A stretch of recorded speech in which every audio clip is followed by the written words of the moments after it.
Pumasok na po ang buwan ng pag-alala sa kamatayan at pagkabuhay na muli ng Panginoon. Kaya po ako ay nagpasya na ito ang gagawin nating bagong series ngayong pong buong buwan ng Marso. Ang pelikula pong The Passion of the Christ ay isa pong American epic biblical drama film noong pong 2004 na pinroduce, dinirect at ikino-write, co-written ni Mel Gibson. Ang film po ito ay primarily ay pinapakita niya yung final 12 hours bago po si Jesus Christ ay mamatay. Nagsimula po ito doon sa agony in the Garden of Gethsemane at tuloy-tuloy po doon sa pagkakanulo ni Judas Iscariot at ang kanyang brutal na pagpapalo doon po sa palasyo ni Pilato at tuloy-tuloy po doon sa suffering ni Mary ayon sa prophecy ni Simeon, then the crucifixion and death of Jesus. At natapos po ito doon sa maiksing depiction ng kanyang resurrection. Ang film daw pong ito ay naging controversial at tumanggap po siya ng magkakaibang reviews from critics. Yung iba po, niregard nila ang film na ito na it was a religious and a holy experience. Pero yung iba naman po, found it anti-Semitic. Ibig sabihin, ito ay laban sa mga Hudyo. At dahil din po doon sa graphic violence na tingin po ng marami was extreme and emotionally draining. Pero ang film pong ito, ang pelikula pong ito ay kumita, gross po ito, over $612 million worldwide. At naging isang fifth highest grossing film in 2004 internationally. Ito rin daw po ang naging highest grossing Christian film of all time, as well as being the highest grossing independent film of all time. As of 2023, ito raw po ang highest R-rated film domestically with $370 million. Tumanggap po ito ng 3 nominations sa 77th Academy Awards in 2005, Best Makeup, Best Cinematography, Best Original Score, at yun daw pong sequel nito ay nakasentro naman sa Resurrection of Jesus at ito po ay in development. Hindi ko po alam kung ito ay tutuloy. Iniintay ko rin po yan. At nung in-interview po si Mel Gibson na nag-direct nito, ito po ang sabi niya, "This is a movie about love, hope, faith, and forgiveness. Jesus died for all mankind, suffered for all of us. It's time to get back to that basic message." Sabi niya, "The world has gone nuts. We could use a little more love, faith, hope, and forgiveness." And may I suggest during this holy month, ay panoorin po natin uli ito just to remind ourselves kung ano po ang paghihirap na dinanas ng ating Panginoon for our salvation. Ngayon pong umagang ito ay magsisimula tayo ng series I call The Passion of the Christ. Mula po ito sa Gospel according to Matthew. Ito po tayo sa series nito, magsisimula tayo sa Last Supper. Okay? Kasi po habang binabasa ko ang Gospel ni Matthew, every time I had my devotions in this Gospel, napapansin ko po na yung tono at saka yung atmosphere dun sa narrative po ni Matthew about Jesus' ministry ay dramatically nagbago po. Okay? Noong Thursday, preceding Friday, kung saan po si Jesus ay ipinagkanulo at hinuli. At we will go through these incidents. Mula po doon sa Last Supper, mula po dito sa passage na ito, and we will look kung ano ang nangyari noon and take some teachings. Kung ano po ang matututunan natin dito po sa incidenting ito. At magsisimula po tayo doon po sa gabing ipagkanulo ang ating Panginoon. Now, magsisimula po ang kwentong ito dito sa Matthew 26 tungkol po sa Jesus' inevitable suffering. Now, gusto ko pong tingnan muna natin yung context. Dito pong mga talatang ito, doon po sa Matthew 24 and 26, ay bago po itong chapter na ito, mababasa natin, i-describe po sa atin ni Jesus yung glorious future na mangyayari in the future. No? At doon po, bago mangyari yung glorious future na yon, ay merong isang natatanging bagay na dapat munang mangyari bago mangyari yung glorious future na yon. At yun po yung kanyang suffering. Okay? Now, yung suffering po ni Jesus will usher in that glorious events na dinescribe niya doon sa Matthew 24 and 25. Kaya mababasa natin doon sa verse 1 ng Matthew 26. When Jesus had finished all these sayings, yung pong sayings na tinutukoy niya yung future events. Yung pong events na yun, tinutukoy niya ang Panginoon doon, yung sign ng kanyang second appearance, yung pong hardships, wars, famines, earthquakes, etc., etc. At pagkatapos doon po, ay dinescribe din ng Panginoon yung kanyang glorious second appearance. Okay? Yung pong muling pagpapakita ng Panginoon na makikita ng bawat tao sa buong mundo. And that can be possible now because of the internet. Yung kanyang muling pagparito na makikita ng mga tao sa buong mundo. At doon po, sinabi rin ng Panginoon how to prepare for His second coming. Kaya kinuwento niya yung parable of the 10 virgins, the parable of the 10 talents. And then finally, He talked about the future judgment where there will be reward and there will be punishment given to everyone according to their deeds. Now, yung pong betrayal na atin pong binasa is leading to this death. At yung pong death na ito is necessary part of God's redemption plan. Kanya po, makita natin, in-inform ni Jesus, bago mangyari yung glorious events in the future, His death, His betrayal leading to His death was a necessary event na kailangan pong mangyari bago mangyari yung sinabi niya. And Jesus informed His disciples about this. Kaya mabasa natin doon sa verse 2, sabi niya sa mga alagad niya, you know that after 2 days, the Passover is coming, and the Son of Man will be delivered up to be crucified. Sabi niya, the Passover. The Passover. Now, ito pong Passover na ito is an age-old event na ginagawa ng mga Hudyo centuries na. At itong Passover na ito ay ginagawa ng mga Hudyo to remind themselves of their captivity from Egypt. At isang gabi, dumating ang Diyos sa kanila at iniligtas sila from slavery from Egypt. And they killed the Passover lamb. At doon sa Passover lamb na yon, yun po ay may future prophecy yon because that Passover lamb that they kill every year is fulfilled in Jesus Christ. At yung pong Passover lamb na yon, ay alam ng mga Hudyo, yun ay tumutukoy sa tagapagligtas nila.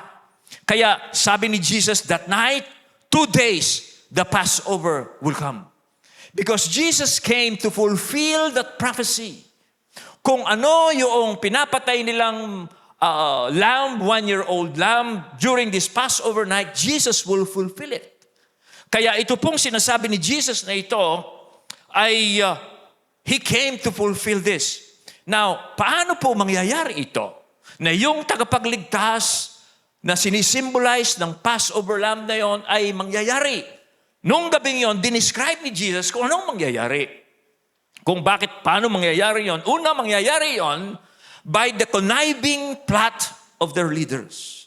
Magsasabwatan po yung mga leaders, religious leaders, political leaders, magsasabwatan po sila at aarestuhin po nila si Jesus by stealth. Dadayain nila ang Panginoon sa pandaraya. Magsasabwatan po sila. It will be a secretive, move from the leaders so that they could arrest him and kill him. Now, pansinin po ninyo, ang mga leaders nung panahon ng Panginoon, they can only overcome Jesus by trickery, by a secret move, by pakikipagsabwatan secretly. Kasi si Jesus po, walang kasalanan. Walang fault, wala silang maibibintang sa Kanya, wala po siyang pagkakasala, kaya mahuhuli lang nila ang Panginoon sa pamamagitan ng maitim na balak. Now, so yun po ang mangyayari. Pero at the same time, yung pong mangyayari kay Jesus that He has to suffer to fulfill the Passover, ay mangyayari din by Judas' betrayal. Si Judas po, mapansin nyo dito, ay pumunta doon sa mga leaders nila. Hindi po siya hinanap. Si Judas mismo ang nagpresenta doon po sa mga leaders po ng mga Hudyo at sinabi po ni Judas, "What will you give me if I will deliver him up to you?" He was going to betray Jesus for money. Ipagkakanulo po niya, pagtataksilan niya ang Panginoon sa pamamagitan po ng gantimpala, 30 pieces of silver, 4 months' wage of a laborer. That's how cheap Jesus is before His people. 30 pieces of silver. Ganun po kamura ang halaga ni Jesus sa kanyang bayan, kay Judas at saka sa mga religious leader. And that's how cheap Judas is. Ganun po kamura si Judas na ipagkakanulo po niya ang kanyang Panginoon na nakasama for 3 years. Sa ganung halaga lamang. Now, I want to apply this occurrence para po for our benefit. Para po kay Jesus, tulad po ng sinabi ko, this is an inevitable, unavoidable, necessary event for Him as the Messiah. Ito po ay bahagi ng redemption plan ng Diyos. Kaya mababasa natin, laging sinasabi ng Panginoon, it is written and forever remains written. Kailangan mangyari ito. At maging yung pong betrayal ni Jesus ay nakasulat din sa Bible. Nakasulat po sa Bible na isa sa mga alagad niya na malapit sa kanya, nakasama niyang kumakain, kasalo niya ang magkakanulo sa kanya. That is the prophecy doon po sa Psalm 61. He who dipped his bread with me is the one who's going to betray me. Maging yung 30 pieces of silver na ibinayad po kay Judas, yun po ay katuparan din doon po sa prophecy ni Zechariah at saka ni Jeremiah. Lahat pong ito ay humiliation. Humiliation po na kailangang mangyari kay Jesus. Anong Tagalog sa humiliation? Pagpapahiya, pagpabababa, na gagawin po at mararanasan ng Panginoon. All this humiliation to redeem us. Para po tayo ay tubusin mula rin sa humiliation dahil sa kasalanan. Jesus will be humiliated so that He could redeem us from our humiliation because of our slavery in sin, because of our slavery to the devil, and He will bring us back to glory and dignity. Now, pansinin nyo, ulitin ko po ito mamaya. I want you to get this. Jesus will be humiliated so that He could save us from our humiliation. Tayo po ay humiliated because of sin, because of Satan. So Jesus, to release us from that humiliation, He has to be humiliated. Now, maging yung mga alagad niya, yung attitude nila sa Panginoon parang ang liit. Makikita natin ito doon po sa ginawa ng babae na nagbasag siya ng isang mamahaling pabango sa isang alabastrong sisidlan na nagkakahalaga raw po ng kulang-kulang isang taong sweldo. Pero ang tingin ng kanilang mga alagad ay pag-aaksaya. Ganon din ang tingin nila sa Panginoon. Jesus, sa harap ng kanyang mga alagad, was also humiliated. Na parang ang tingin nila sa Panginoon, hindi siya nararapat pag-aksayhan ng isang pabangong ganon kalaki ang halaga. Kanya po dito mapagpapasalamatan natin ng Diyos. Dito pwede nating purihin ang Diyos dahil kay Jesus. Na siya tatanggapin niya itong pagpapababa sa kanya nang sa ganon, tayo po ay maitaas niyang muli ayon sa kalooban ng Diyos at pagkalikha ng Diyos sa atin. Now, that is Jesus. Yun ang application na makita natin sa Panginoon. Now, sa atin naman po ay meron din po itong mensahe. Tayong mga sumusunod kay Jesus dahil tayo sumasampalataya sa Kanya, meron din pong mensahe ang Panginoon. Ang kamatayan, paghihirap po ng Panginoon, sabi po ng mga theologians, is vicarious, it is redemptive, and it is substitutionary. Vicarious, ibig pong sabihin, siya po ay nagdusa para po sa atin, in our place and for our benefit. He suffered so that we do not need to suffer. It was redemptive dahil ito po ang pantubos sa atin ng Diyos. Sa pamamagitan ng mangyayari sa Kanya, tinutubos tayo ng Diyos sa sumpa ng kasalanan, sa pangalipin ng dyablo sa atin. It is also substitutionary. Ibig sabihin po, si Jesus po, kinuha niya sa kanyang sarili yung kaparusahan ng kasalanan. He substituted Himself for us. Pero, meron din pong personal application sa atin. I will go back to that mamaya pong end ng message ko. By the way, I have 2 long major points, okay? And I have a short conclusion in the end. Okay, now, pero ito pong suffering ni Jesus, meron din pong message sa atin.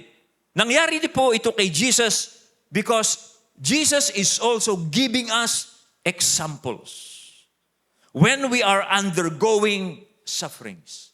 Sabi nga ni Peter, Jesus suffered so that He will become an example for us when we are undergoing sufferings.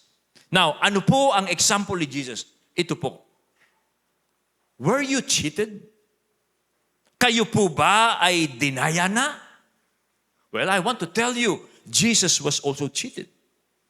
Siya na nagligtas sa inyo, siya rin ay dinaya. Sino po sa atin dito ang dinaya na? Hanggang ngayon, pag iniisip mo ito, nasasaktan ka. I want to remind you, Jesus was also cheated. Okay? Maring sinasabi nyo, mabuti namang tao ako, patas naman ako, bakit ako dinaya? Bakit ako ginanito? For your comfort, I want to remind you, Jesus was also dinaya. Jesus, the Savior, Jesus, our Lord, was also cheated. Were you betrayed? Sino po dito sa atin ang pinagtaksila na? Pinagtaksilan ng kaibigan, pinagtaksilan ng asawa, pinagtaksilan ng isang taong pinagtitiwalaan. Well, let me remind you for your comfort, for your encouragement, Jesus, your Savior and Lord, has also experienced this. Judas, one of the disciples, betrayed Him. And Jesus, at the night He was betrayed and He was crucified, He was judged, all the disciples left Him. If you feel betrayed, if you feel cheated, if you were deserted by someone you trust, let this be a comfort to you. Your Savior was deserted. Your Savior was betrayed. Maring nagtataka ka, bakit nangyari sa akin ito? Bakit ako dinaya? Bakit ako binitray? Bakit nangyari sa akin ito? Meron ho bang ganyan ang iniisip ninyo? Bakit nangyari yung mga bagay na yan? Well, nangyari po yan hindi dahil sumusunod ka kay Jesus. Maring mangyayari sa iyan pag ikaw sumunod sa Panginoon, pero hindi yan ang major na dahilan kung bakit nangyari sa iyon yung mga bagay na yon. Yan po ay nangyari because of sin. Man is a sinner and this world is sinful. Hindi po ang major na dahilan dahil ikaw ay tagasunod ni Kristo. Now, what I'm trying to point out is this. It is always to our comfort to know na naranasan po lahat ito ni Jesus. At tayo po ay magiging matatag kung alam natin ang nangyayari sa atin, pinagtaksilan, dinaya, o ano paman, ay nangyari din sa Panginoon. In fact, this is good for our mental health. Okay? Nauuso ngayon yung mga may problema sa pag-iisip, mental health. Sabog na natin sabihin may diferensya sa pag-iisip. Mental health na lang. Makakatulong po sa atin for our mental health. Bakit? Alam niyo bakit? Kasi po, isang nagko-contribute sa ating distress and stress ay yung pong thoughts of unfairness. Pag naisip natin, unfair ito. Hindi dapat nangyari sa akin ito. I'm a good person. Yan ang nakaka-stress. Kaya nga, it will be good for our mental health to know that these things na nangyayari sa atin ay nangyari po kay Jesus. In fact, wala pong mangyayari sa atin na isang napakasamang bagay na hindi naranasan ni Jesus. And that will be good for our mental health. Na hindi tayo dadanas na anumang hirap dito sa mundong ito na hindi dinanas ng Panginoong Hesukristo. Kaya nga, nabasa natin sa talata, it was written, the Son of Man will be delivered. It was written, the Son of Man is betrayed. The Son of Man. Yan po ang kataga ng ating Panginoon. Son of Man, anak ng tao. Ibig sabihin, siya na nagkatawang tao. Lahat ng dinanas natin at dadanasan natin kahirapan sa buhay nito ay dinanas niya. Good for your mental health. Okay? Nang sa ganon, hindi ka laging nagsinanisi, hindi mo laging sinasabing, life is unfair. Bakit nangyari sa akin ito? Look unto Jesus. And you will be cured of mental health. Okay? Okay. Now, okay?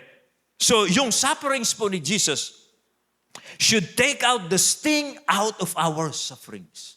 Kung ikaw ay nahihirapan sa pag-iisip ng unfairness sa buhay mo, na ginawa sa iyo ng ibang tao, tumingin ka sa Panginoon. Look at Him. At yung pong sting, yung pong tibo, sakit, na nararamdaman mo, ay maaalis yan. And Jesus can take that from you. Now, if you are not suffering yet, at ikaw naman, this is the second application, kung ikaw naman na hindi pa nagsasuffer at takot kang mag-suffer, takot kang dumanas ng suffering, being cheated, being betrayed, being belittled. That's another thing pala yun, belittle. Okay? Kung natatakot ka naman na magsasuffer, okay, at hindi ka pa nagsasuffer ngayon, you always think that Jesus suffered before you suffered. Kasi iyan po ang magbibigay sa iyo naman ng lakas ng loob na hindi ka matatakot sa iyong pamumuhay, baka mag-suffer ka, pero pag alam mong si Jesus ay nag-suffer at hindi ka magsasuffer na hindi naranasan ni Jesus, you will become strong. You will become courageous. Now, do you feel belittled? Sino po sa atin dito ay minaliit ka? O kaya minamaliit ka ng ibang tao, mahal mo sa buhay, mga kakilala mo, kaibigan mo, ang tingin sa iyo, napakaliit. You're belittled. Well, tandaan nyo, si Jesus was priced 30 pieces of silver. Ganun lang ang pinresyo sa kanya. Maging yung mga alagad niya, tulad po na sinabi ko sa inyo, ang tingin ng mga alagad niya, hindi siya nararapat handugan ng ganun kamahal na pabango. He was so belittled. Okay? Their Savior, the Creator, the Lord of the universe. Ganun siya minaliit nung magkatawang tao siya. Kaya it will be for our healing. Kung tayo po ay minamaliit ng mga tao o sino pa man, it will be for your healing. Kung maisip mong ganun din ang ginawa sa iyong Panginoon.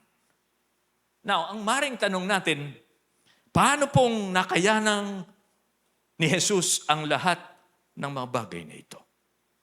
Paano nakayanan? Well, ayon din po sa talata, the Son of Man goes as it is written of Him. Ang ibig pong sabihin niyan, dahil yun ay nasusulat, katuparan po ng mga sinabi ng Diyos tungkol sa Kanya, dahil yun ay nasusulat, si Jesus po, kaya niya nakayanan yan because He submitted to what was written about Him. Hindi po siya nagreklamo. Siya po ay nag-submit. There were times, in fact, there are incidents in Jesus' life na sometimes He wants to ask the Father to save Him from that. Merong pagkakataon, minsan si Jesus ay parang umaalis siya doon sa nakasulat sa kanyang mga paghihirap niya, pero bandang huli si Jesus ay nagsasubmit pa rin. Isang halimbawa po niyan ay doon sa Garden of Gethsemane, maaari pong daanan natin yan. At maraming pagkakataon na si Jesus ay parang gusto niyang umalis doon sa pagkakahula, yung klase ng pamumuhay. Pero siya po ay eventually nagsasubmit po siya sa kalooban ng Diyos sa kanyang buhay. Now, alam niyo ba ninyo, I'm emphasizing this because this is instructive to us. Kung tatanggapin po natin yung laan ng Diyos para sa atin, alam mo ninyo, makakayanan natin yung mga paghihirap ng buhay. This is instructive to us. Now, what is not written? Tingnan muna natin what is not written. Ano po ang hindi nakasulat pag ikaw ay sumunod na sa Panginoon? Ito po ang hindi nakasulat. The moment na sumampalataya ka sa Panginoon, sumunod ka sa Kanya, hindi po nasusulat na tatanggalin ng Diyos ang lahat ng problema sa buhay mo. Iyan ang hindi nasusulat. Okay? Kaya huwag niyong isulat yan. Okay? Marami po kasi mga Kristiyano, akala nila nakasulat yun. Na pag sumunod sila sa Panginoon, sumampalataya sa Panginoon, hindi na sila magkakaproblema. Hindi rin po sinulat ng Diyos na pag sila ay naging Kristiyano, pag nanalangin sila, automatic. Bukas, mamaya, o kaya now na aalisin ng Diyos ang kanilang problema. That is not written. At hindi rin po nakasulat pag ikaw ay sumusunod sa Panginoon, ay wala ka nang dadanasing hirap dito sa buhay nito. Hindi rin po yan nakasulat. Ano ang nakasulat? Ang nakasulat po ay ito, what is written. What is written is this. Sa pamamagitan ni Kristo, you'll overcome any setbacks and problems in your life. That is written. Okay? Yan po ang nakasulat. Hindi aalisin ng Panginoon ang mga problema mo, hindi ka bibigyan ng smooth life ni Jesus. No, what is written is this. Through all your problems, through all your setbacks, as you are following Jesus, you will overcome. Yan po ang nakasulat.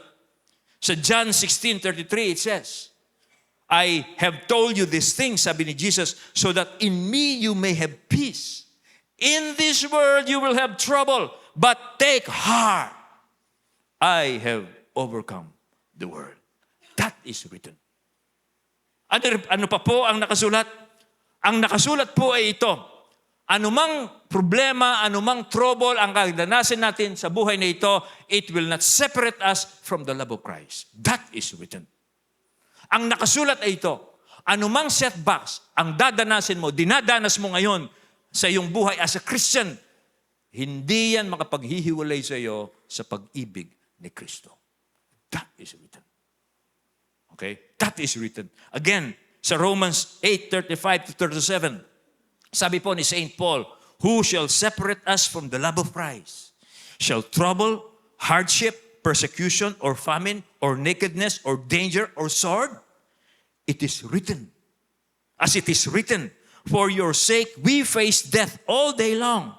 We are considered as sheep to be slaughtered. No! In all these things, we are more than conquerors through Him who loved us. Mga kapatid, know what is not written and know what is written. And then you will endure the setbacks, troubles, problems of life. Kaya po, merong mga Kristiyano naghihimutok sa Diyos. Maraming Kristiyano, nasasaktan sila sa Diyos. Bakit noong sumunod ako sa Panginoon, bakit hindi niya tinatanggal ang problema? Hindi ba nasusulat? No. Hindi yan masusulat.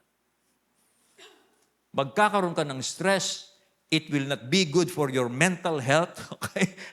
If you give words on the mouth of God. kunin lamang po ninyo yung mga salitang namutawi sa bibig ng Diyos at diyan tayo mabuhay. Man shall not live by bread alone, but by every word that comes from the mouth of God. Ibig sabihin, huwag mong ilalagay yung salita mo sa bibig ng Diyos. Pakinggan mo ang salita ng Diyos at mamuhay ka ayon sa salita ng Diyos, and you will become victorious. Another, what is written? Meron pa pong isang bagay na nakasulat din. Kukunin ko po yung application nito doon sa context sa ating pinag-aaralan. Ayon po sa ating pinag-aaral, ito ang nakasulat. Before glory, there will be suffering. Before resurrection, there will be death. That is written. Okay? Na bago po ang kaluwalhatian, bago ang saya, merong suffering. Bago po ang resurrection, there is death. Kung kayo po ay anak ng Diyos, dumadaan kayo sa suffering, tandaan nyo, dumadaan lamang po kayo. Hindi po yan ang final.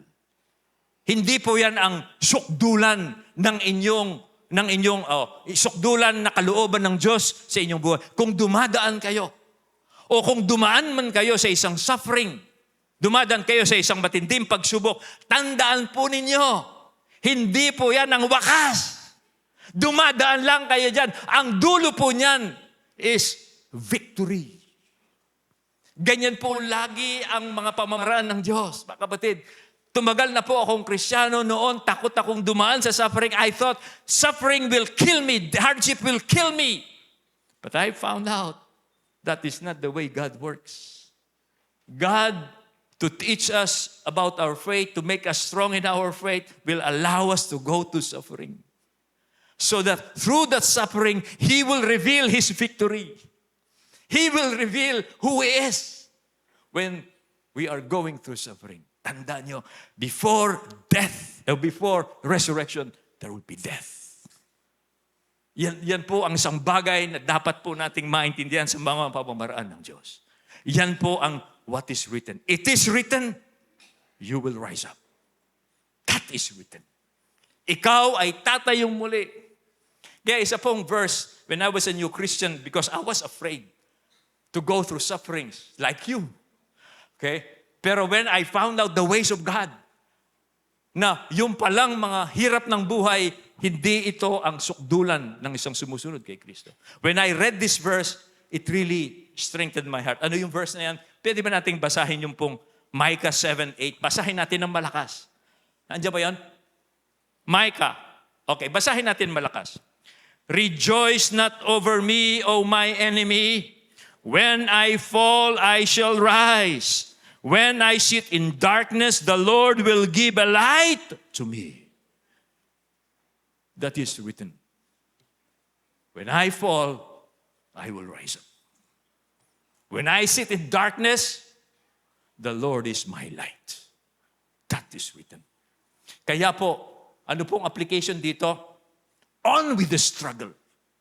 Okay? Hayaan mong mag-struggle ka. Hayaan mong dumaan ka sa paghihirap. But don't give up on your struggle. Don't give up because you will rise from your struggle. You will become victorious. That is the first lesson. Now, let's go to the next lesson. The next lesson, dito po sa incident na ito, I hope God blessed you. This is the first point natin. The next lesson is this.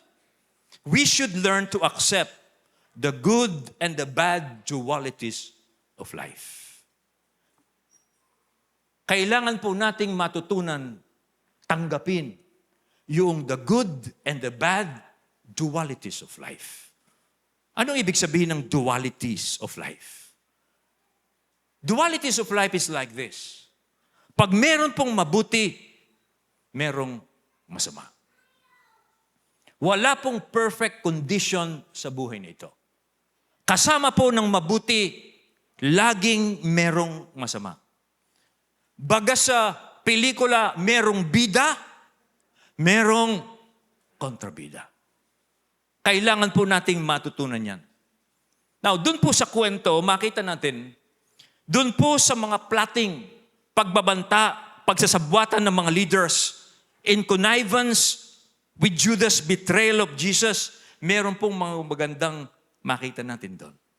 Nung pinagbabalakan po ng mga leaders na arestuhin, patayin si Jesus, meron pong magagandang nangyayari doon sa kwento. Yung una pong magandang kwento dito ay yung ginawang mabuting bagay ng babae. Nakapagitna po yan doon sa kwento ng pagbabanta. Yung mabuting ginawa po ng babae kay Jesus. At hindi lamang po yun, nakapagitan din po, ito naman nakapagitan doon sa pagbibitray ni Judas, yung pong generosity ng owner ng bahay na kanilang pinagdausan ng Passover. Yung pong dalawang iyan. Now, dito po ang application makita natin na ito.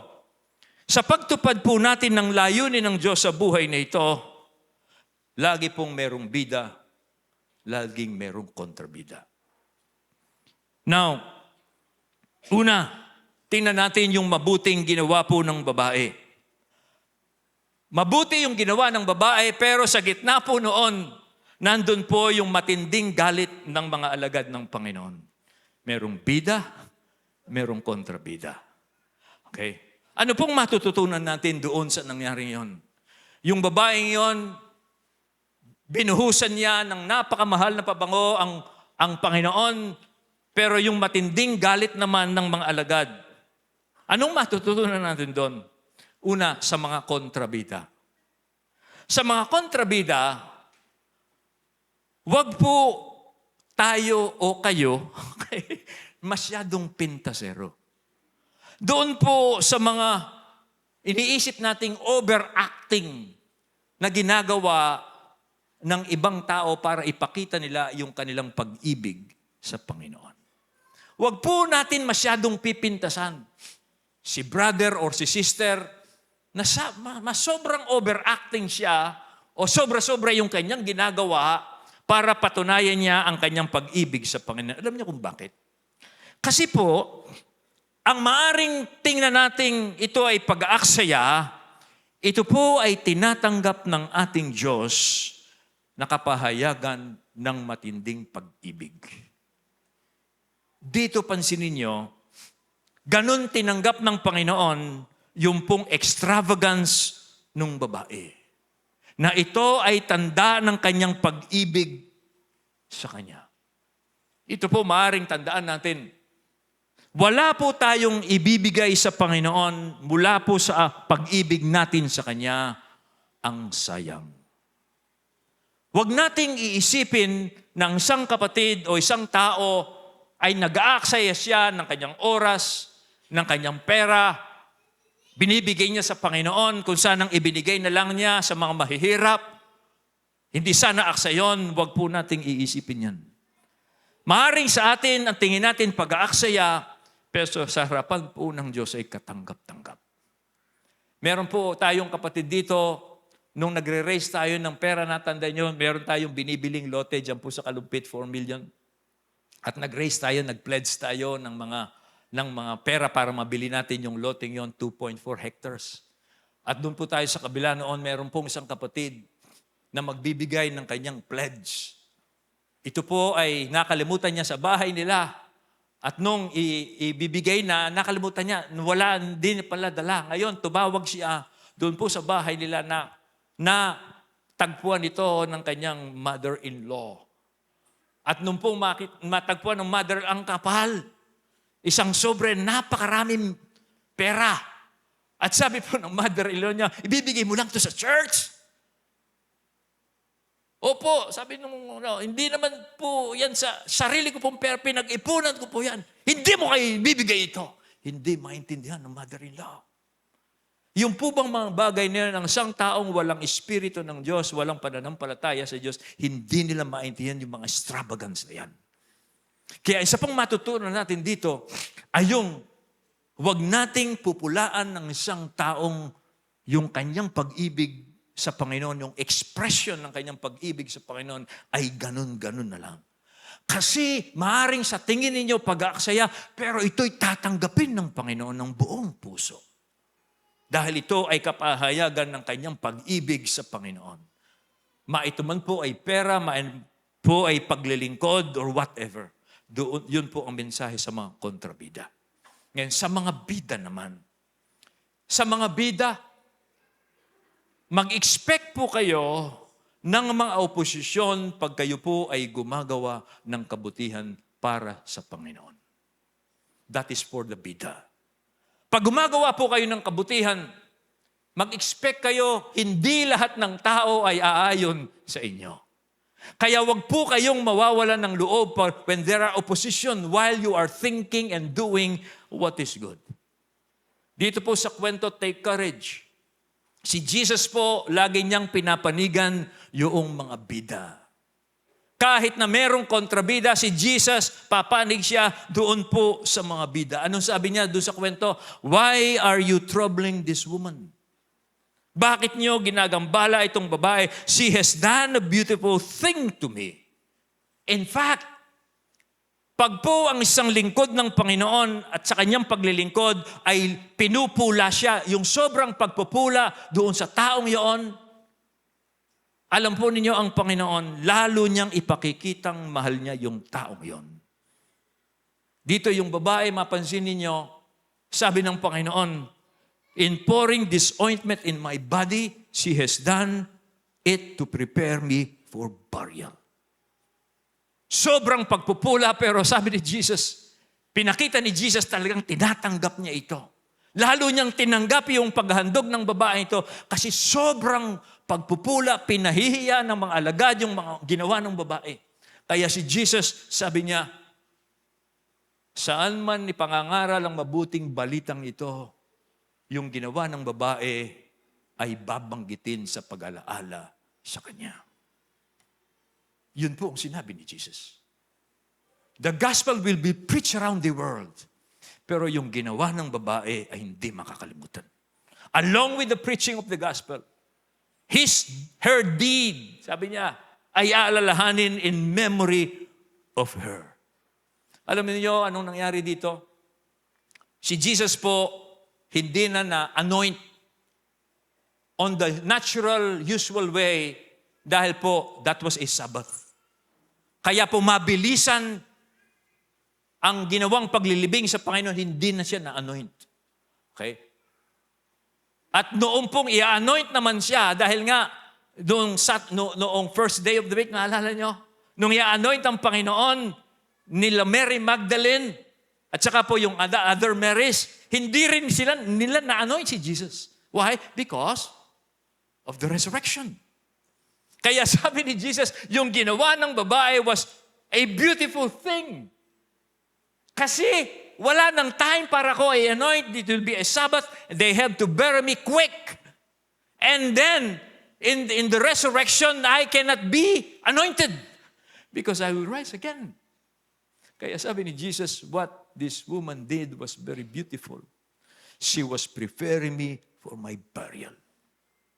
Kanya po, tayo pong mga bida, ng mga gumagawa po ng mabubuting bagay sa Panginoon, una, expect opposition.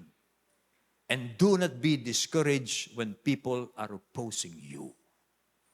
Tuloy lamang po ang inyong gagawin para sa Panginoon. Alam mo ba ninyo, it is always an honor. Isa pong karangalan, pag po binabanggit ang Ebanghelyo gawa ng Diyos na kasama tayo doon sa mga bida. Hindi tayo sa mga kontrabida. Halimbawa, dito po sa church natin, nung ginagawa ito, mayroong mga kontrabida dyan. Pero mabuti po pag kinuwento natin ito, kasama kayo doon sa mga bida. Naging bahagi kayo nito. Kahit na yung ibang tao, kagawa ka ng ganyan, sayang ang pera. Maganda po kasama tayo dun sa mga bida. It is always an honor. Pag tayo gumagawa ng kabutihan, kahit na po merong mga kontrabida, tumutuloy po tayo. Now, ito po ay highlighted dito po sa mga sumunod na kwento doon sa nangyari pa doon sa Last Supper na yon. Na doon, na-highlight po ito na maganda na kasama tayo sa mga bida. Yung pong generosity ng owner noong upper room was contrasted by Judas' villainy. Yung generosity noong taong may-ari ng upper room, makita natin, kinontrast po doon sa kawalang hiyaan ni Judas. Dito, si Judas po pinakilala, he was one of the 12. Isa po siya doon sa 12. Binanggit, isa siya sa 12 para po ma-intensify yung kanyang kawalang hiyaan at kasamaan. No? Again, inuulit ko, si Judas po hindi siya hinanap ng mga leaders. Siya po ang nagpresenta. At nung lumapit po, sabi ng Bible, then one of the 12, whose name was Judas Iscariot, went to the chief priest. He went to the chief priest. Hindi po iniisip ng mga leaders na isa sa mga alagad ng Panginoon ang magkakanulo sa Kanya. Hindi nila hinanap.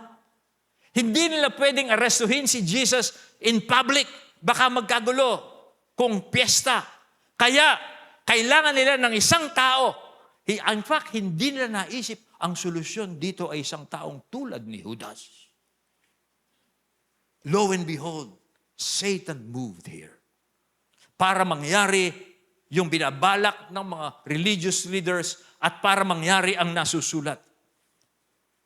Si Judas po ang tumulong sa kanilang masamang balak. Okay. Now, pansinin nyo, si Judas po hindi magiging witness. Hindi ba noong trial ni Jesus naghahanap ng mga false witnesses? Si Jesus po hindi magiging witness, kundi ang presentasyon ni Judas, he will deliver Jesus to them. Okay? Hindi po siya magiging witness. Dito makita natin, si Jesus po talagang innocent, walang kasalanan. Si Judas, hindi siya nagpresentang witness, kundi siya po. Now, anong nag-motivate kay Judas? Well, si Judas po hindi siya kumukontra doon sa preaching ni Jesus. Hindi po dahil kumukontra si Judas sa preaching, hindi po yun ang dahilan. At hindi rin po dahil hindi sila nagkakasundo ng Panginoon. O meron siyang laban sa Panginoon. Wala siyang quarrel kay Jesus. In fact, Jesus was fair doon po sa lahat ng kanyang mga alagad. At bakit niya ipinagkalulo si Jesus? Meron po mga nagsabi, si Judas daw po ay bibigyan niya ng platform si Jesus sa harapan ng mga Sanhedrin. Para maintindihan ng mga leaders ng mga Hudyo kung ano ang plataforma talaga ni Jesus. Kaya ganoon ang sabi ng iba, para bigyan si Jesus ng platform. Kaya raw po niya binitray. Those are iyon po ay iniisip ng iba. Pero pansin nyo dito, anuman ang naging ni Judas, he was in for the money. Kailangan may cut si Jesus sa mangyayari. Si Judas sa nangyayari. Kasi sabi niya, what will you give me if I deliver him up over to you? Two things ang matutunan po natin dito. Yung presence po ni Judas dito sa isang momentous event na ito.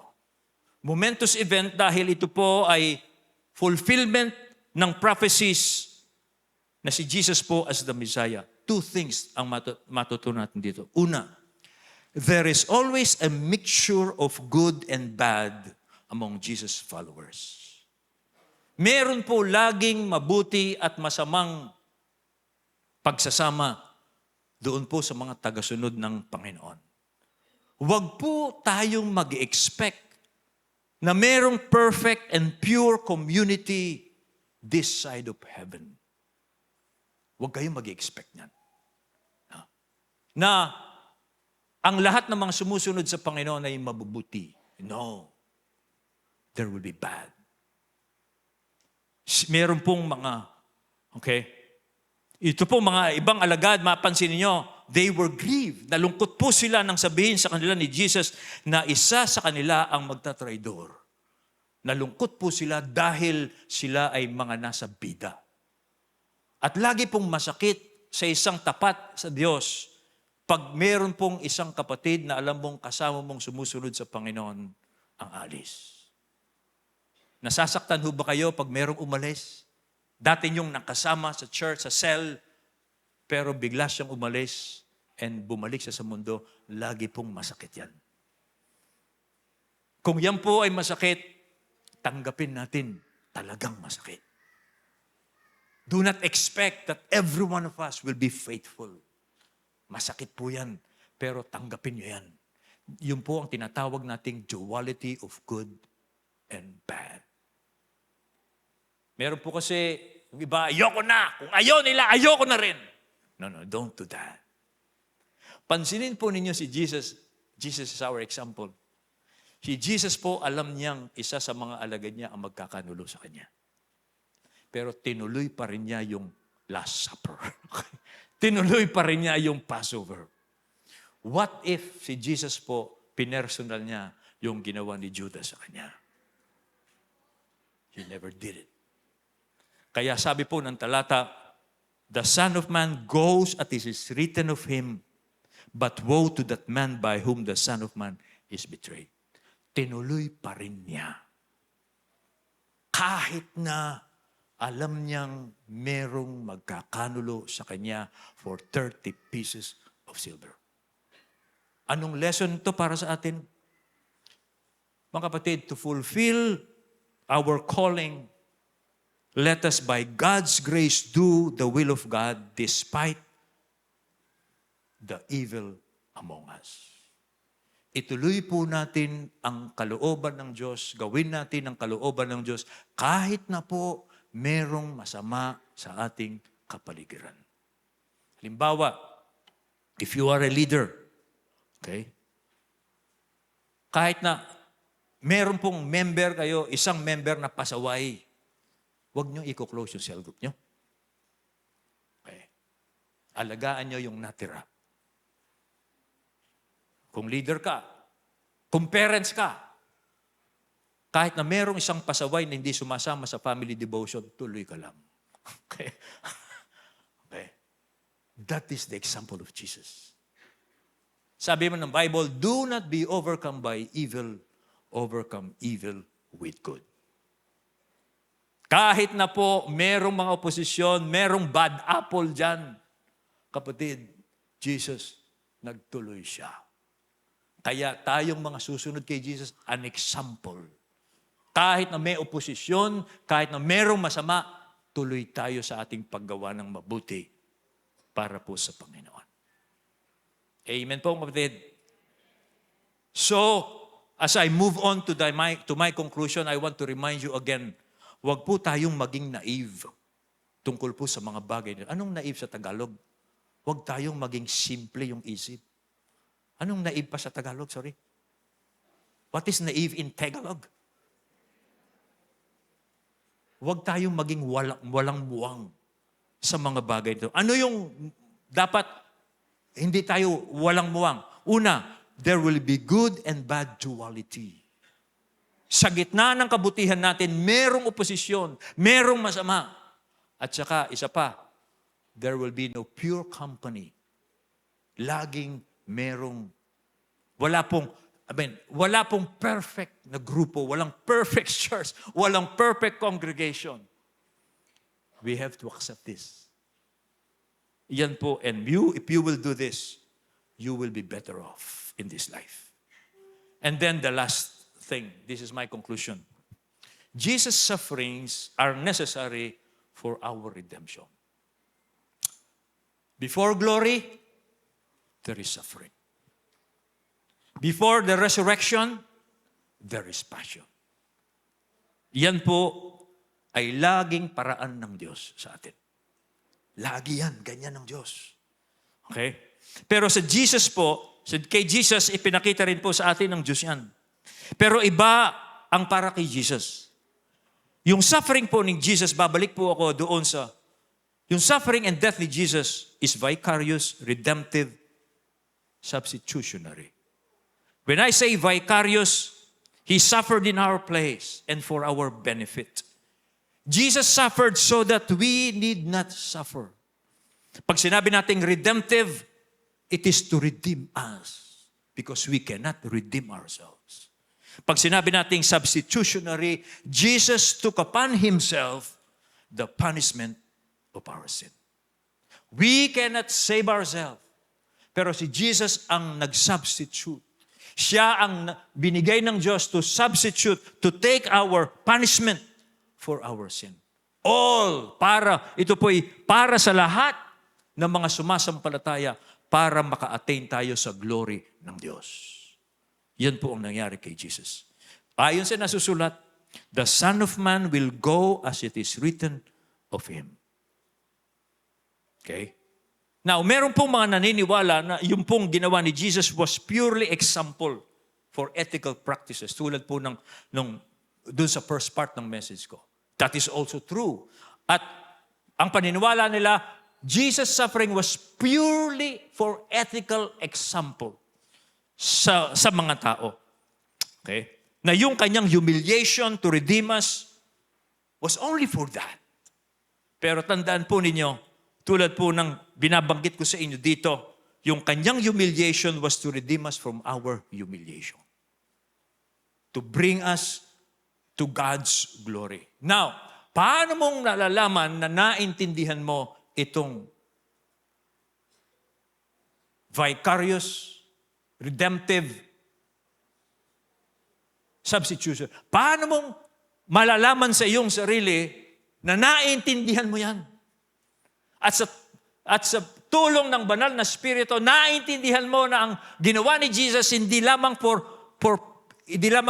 purely ethical example, kundi it is for our benefit. Paano mong naintindihan, alam na sa iyong sarili, naintindihan mo yan? Well, alam mong maintindihan mo yan at pinaniniwalaan mo yan. If you can take Jesus' example as your example when you undergo suffering. Ulitin ko po yun. Pag yung example ni Jesus ay ginawa mong example sa iyong sarili at ipinamumuhay mo yon sa iyong sarili, yan ang katunayan na naintindihan mo. At pinaniniwalaan mo yung ginawa ni Jesus para sa iyo. Ibig sabihin, pag ikaw ay pinagtaksilan, hindi ka gaganti. Kundi you will take it. Pag ikaw ay dinaya, hindi ka nag-iisip na gaganti ka ng mas matindi sa ginawa sa iyo. Kundi you will take it. Pag ikaw ay minaliit, hindi mo pinalalaki ang iyong sarili. Kundi you take it. Kasi si Jesus, na yung Savior, na yung Lord, ginawa rin yun sa Kanya. Diyan mo malalamang naintindihan mo at pinaniniwalaan mo ang ginawa ni Jesus para sa iyo. Naintindihan po niyo mga kapatid. Pero pag ang isang tao nagsasabing Kristiyano, dinaya, minaliit, pinagtaksilan, sobrang paghihimutok sa sarili. Sobrang galit, sobrang paghihiganti ang naisip sa sarili. That person, maaring hindi niya naintindihan yung ginawa ni Jesus. At kung naintindihan man niya, hindi niya pinapractice. Kaya, it's not good for his mental health. Mga kapatid, as I close, sino sa inyo ang dinaya? Sino sa inyo ang pinagtaksilan? Anong attitude nyo? Paano kayo tumatanggap ng ganyan? Naghihimutok ba kayo? O you are consoling yourself? Sinasabi nyo, salamat Panginoon, kagaya na kita. Kaya ako minsan, sinasabi sa akin, Pastor, baka meron kang member. Ipagkanulo ka. Baka sa 12 mo meron.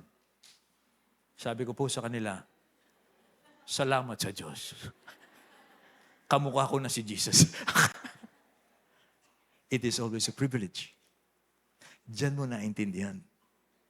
Malalaman kung naiintindihan mo ang ginawa ni Jesus para sa iyo. When you begin to live it. Amen. Tayo pong lahat ay tumayo.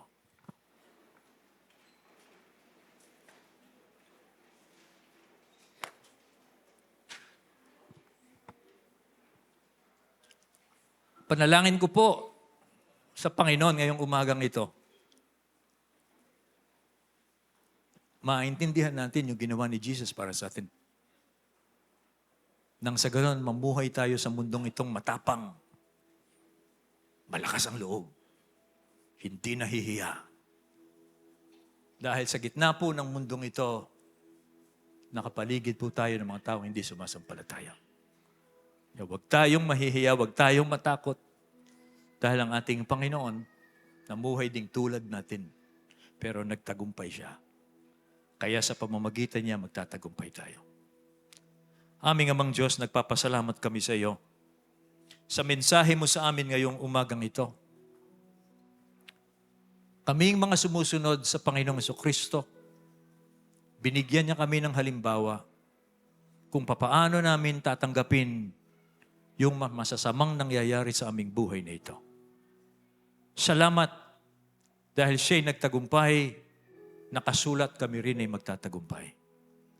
Kaya po kung meron kaming kapatid dito, panalangin ko, kung meron po kaming kapatid dito, dumadaan siya sa pagsubok, hirap, huwag siyang bibitiw.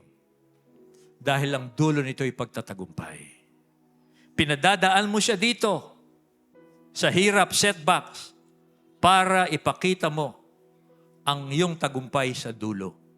Dahil yun ang nasusulat, before glory there is suffering. Before resurrection, there is passion. Oh, thank you for the victory. Yes, like Paul, masasabi namin, when we are weak, we are strong. Pag kami mahina, malakas kami. Kaya po I pray that we will live by what is written. At kami po, Panginoong Diyos, panalangin ko kung meron po kaming kasama dito, na hindi niya alam yung mga suffering sa buhay niya, tumingin siya sa Panginoon at makita niya si Jesus as His Savior, na siyang tumubos sa Kanya, na siyang humalili sa Kanya sa kaparusahang dapat siya ang tumanggap. Nang sa ganon, gumaling siya sa anumang sakit ng damdamin, sakit ng puso, sakit ng isip, pag tumingin siya sa Panginoon ng may pananampalataya at may pagtanggap. Ito po ang aming panalangin sa inyo sa pangalan ni Jesus. Amen.